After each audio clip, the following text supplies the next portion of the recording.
47वां अध्याय। मैं पश्चिम लौटता हूं। मैंने भारत और अमेरिका में योग पर अनेक शिक्षात्मक प्रवचन दिए हैं, परंतु आज मुझे यह स्वीकार करना ही पड़ेगा कि एक हिंदू होने के नाते आज अंग्रेज शिष्यों के लिए यह कक्षा लेते हुए मुझे विशेष खुशी हो रही है। लंदन के मेरी कक्षा के सदस्य दिल खोलकर हंसे। कोई राजनीतिक उथल पुथल कभी हमारी योग शांति में विघ्न नहीं बनती थी। भारत अब एक पुण्य स्मृति मात्र बनकर रह गया था। यह सितंबर 1936 है। मैं इंग्लैंड में 16 महीने पूर्व दिए गए उस वचन की पूर्ति करने आया हूं कि लंदन में पुनः व्याख्यान दूंगा। इंग्लैंड भी योग के कालजयी संदेश को ग्रहण करने के लिए उत्सुक है। ग्रासवेनर हाउस में मेरे नियत स्थान पर संवाददाताओं तथा न्यूज रील बनाने वाले कैमरामैनों की भीड़ लगी रहती थी।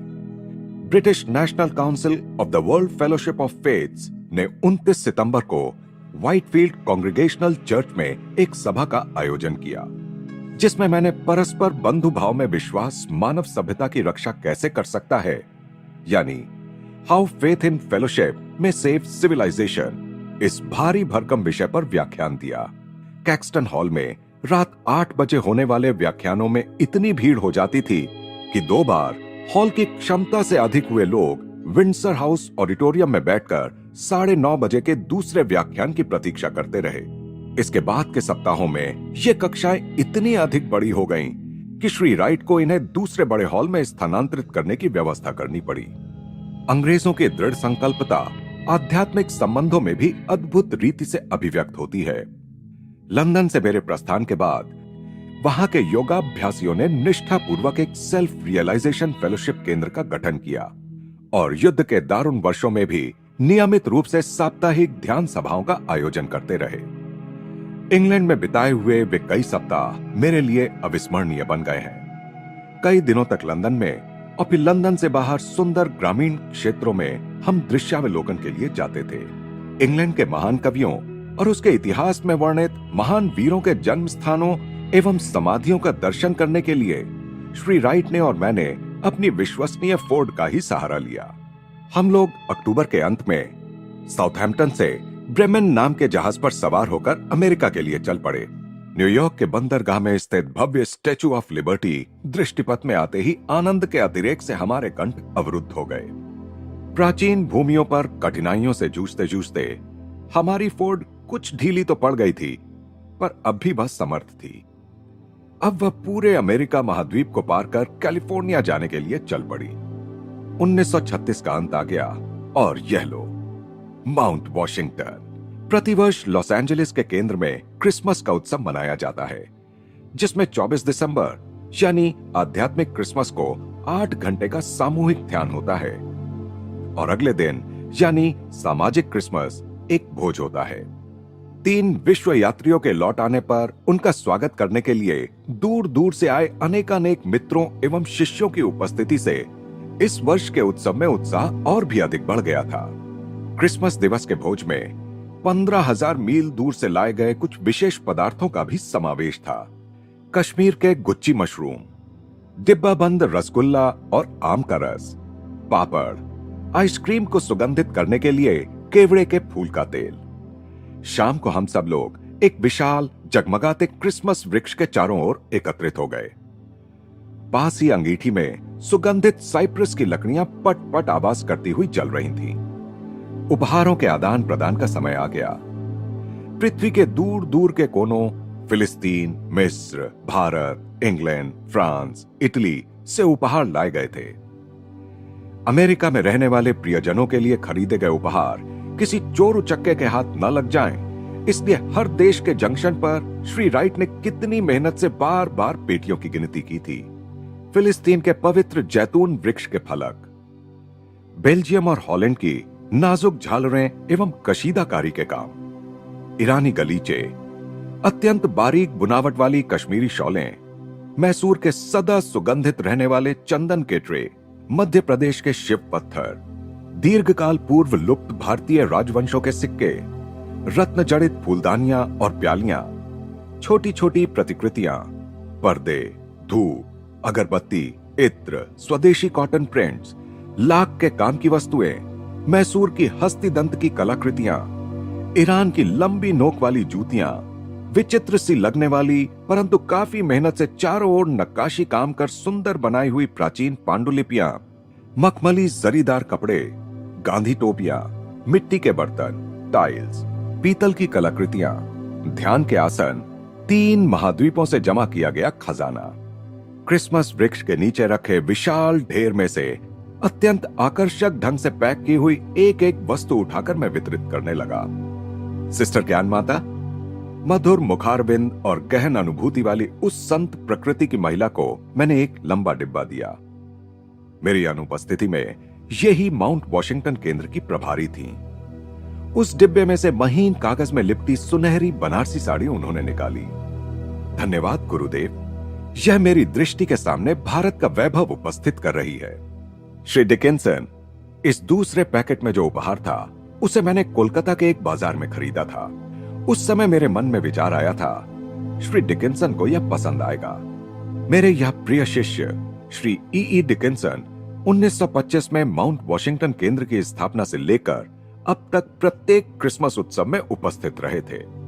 इस 11वें वार्षिक उत्सव में वे उस चौकोनी पैकेट के फीते खोलते मेरे सामने खड़े थे।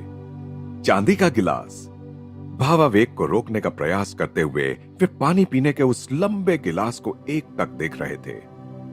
वे कुछ दूरी पर जाकर ऐसे बैठ गए मानो उन्हें कोई सुध-बुध ही ना रही हो।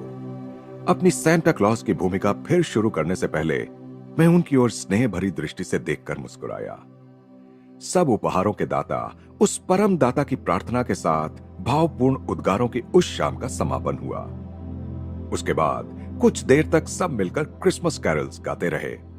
कुछ दिन बाद श्री डिकिंसन और मैं बातचीत कर रहे थे। उन्होंने कहा, गुरुदेव, चांदी के गिलास के लिए मेरा हार्दिक धन्यवाद कृपया स्वीकार कीजिए। क्रिसमस की उस रात मुझे आपको धन्यवाद देने के लिए शब्द नहीं मिल रहे थे। मैं वह गिलास खास तुम्हारे लिए ही लाया था। 43 वर्षों से मैं उस चांदी के गिलास की प्रतीक्षा करता आ रहा हूं। यह लंबी कहानी है जो अब तक मैंने अपने हृदय में ही छिपा कर रखी है। श्री डिकिंसन ने कुछ संकोच के साथ मेरी ओर देखा। इसकी शुरुआत बड़ी नाटकीय थी।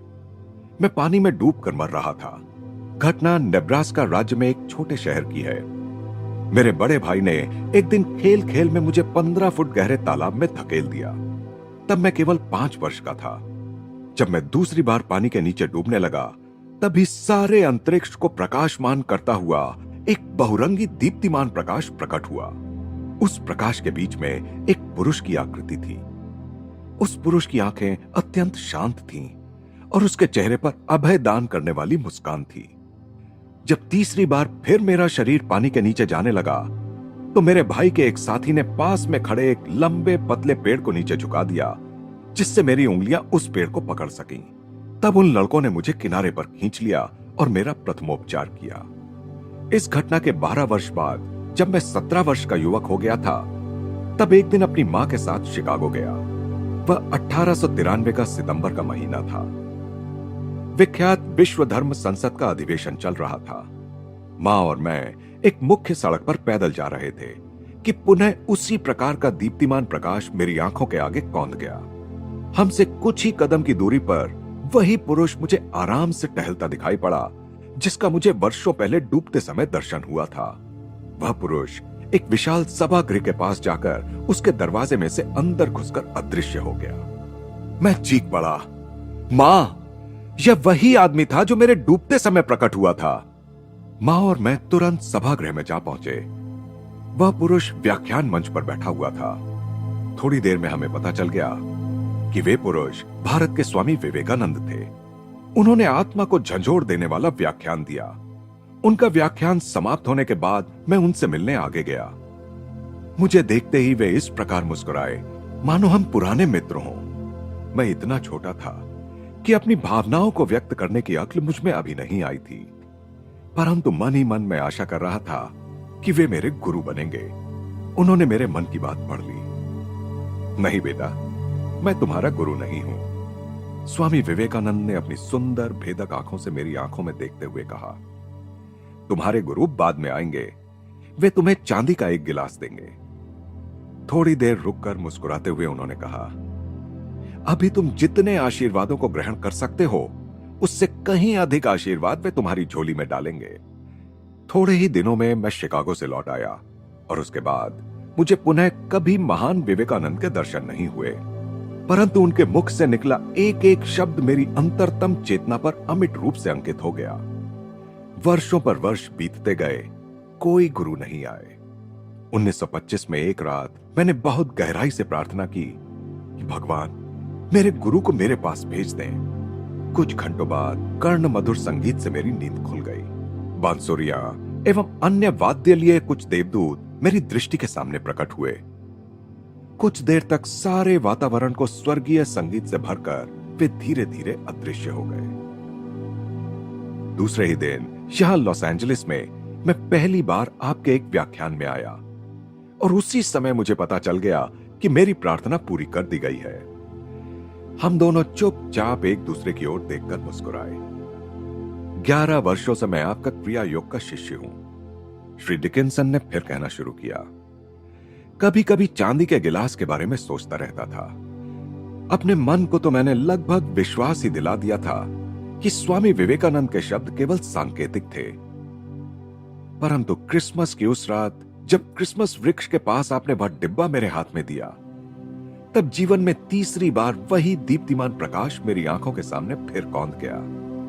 दूसरे ही क्षण मेरी आंखें अपने गुरु के उस उपहार को देख रही थीं, जिसे स्वामी विवेकानंद ने 43 वर्ष पहले देखा था, चांदी का गिलास।